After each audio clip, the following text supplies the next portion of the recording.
Hello, Surabhi किचनमध्ये तुमचं स्वागत आहे। आज आपण मटण पुलाव बनवणार आहोत। त्यासाठी लागणारे साहित्य इथे मी अर्धा किलो मटण घेतलं आहे। तेवढंच मी इकडे तांदूळ घेतलेत बासमती अर्धा किलो, पुदिना, कोथिंबीर, फ्राय केलेला कांदा, आलं लसूण पेस्ट, इथे मोठा कापलेला कांदा घेतला आहे, टोमॅटो, हळद, मसाला, मीठ आणि याच्यात मी सर्व मसाले घेतलेले आहेत। इथे तेजपत्ता घेतलेला आहे, सुकी मिरची घेतलेली आहे, जावित्री, 2 प्रकारची वेलची घेतलेली आहे, चक्रफूल, दालचिनी, जीरा, धनेपूड आणि बिर्याणी मसाला। आता इथे आपण बाउल घेतला आहे, त्याच्यात आपण मटण टाकणार।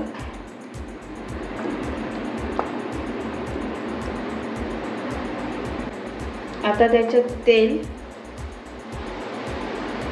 इथे आलं लसूण पेस्ट, मोठा कापलेला कांदा, इथे सुकी मिरची, थोडासा मसाला, थोडंसं मीठ आणि आता हे मिक्स करून घेऊया। इथे आपण हे सगळं मिक्स करून घेतलेलं आहे आणि इथे फ्राय केलेला कांदा थोडंसं टाकून घेऊया। ते मिक्स झालेलं आहे। इथे हे तांदूळ मी धुवून स्वच्छ पाण्यात थोडा वेळ 15-20 मिनिटं ठेवून देते। इथे आता कुकर ठेवलेला आहे, गरम झालेला आहे। आता त्याच्यात आपण तेल घालून घेऊया। गरम झालेला आहे। आता आपण इथे तेजपत्ता, दालचिनी, वेलची, चक्रफूल, जावित्री, जीरा, मटण टाकूया। इथे 4 ते 5 मिनिटं असंच ठेवून द्यायचं आहे। आता इथे मी दही घेतलं आहे, त्याच्यात आपण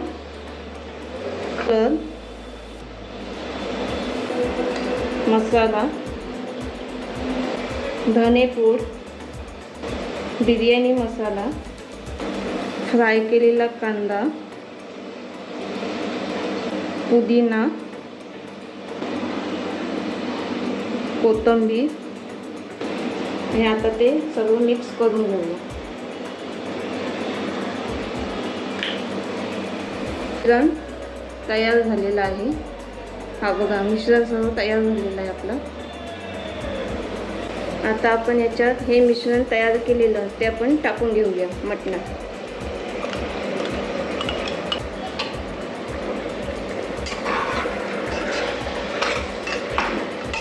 आता त्याच्यात टोमॅटो कापलेले बारीक, आता हे सगळं मिक्स करून घ्यायचं। आता आपण झाकण लावून 4 ते 5 शिट्ट्या देऊया। तर हे बघा, आपलं मटण शिजून झालेलं आहे। टोपामध्ये काढून घेऊया मटण।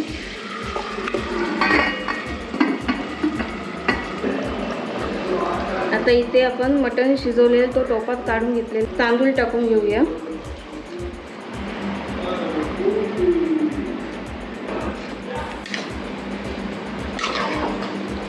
आता इथे थोडासा मसाला टाकूया आपण पुदिना टाकून घेऊया याच्यात, कोथिंबीर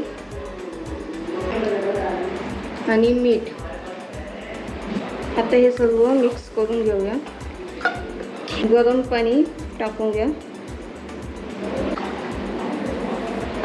गरम पाणी टाकल्याने आपले तांदूळ लवकर शिजते। आता याच्यावर झाकण ठेवून देऊ। तर याच्यात आपण तूप टाकूया। आता याच्यावर झाकण ठेवून देऊ।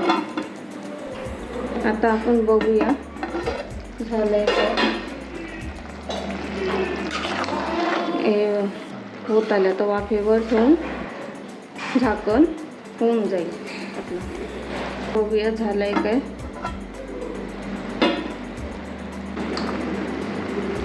पुलाव झालेला आहे.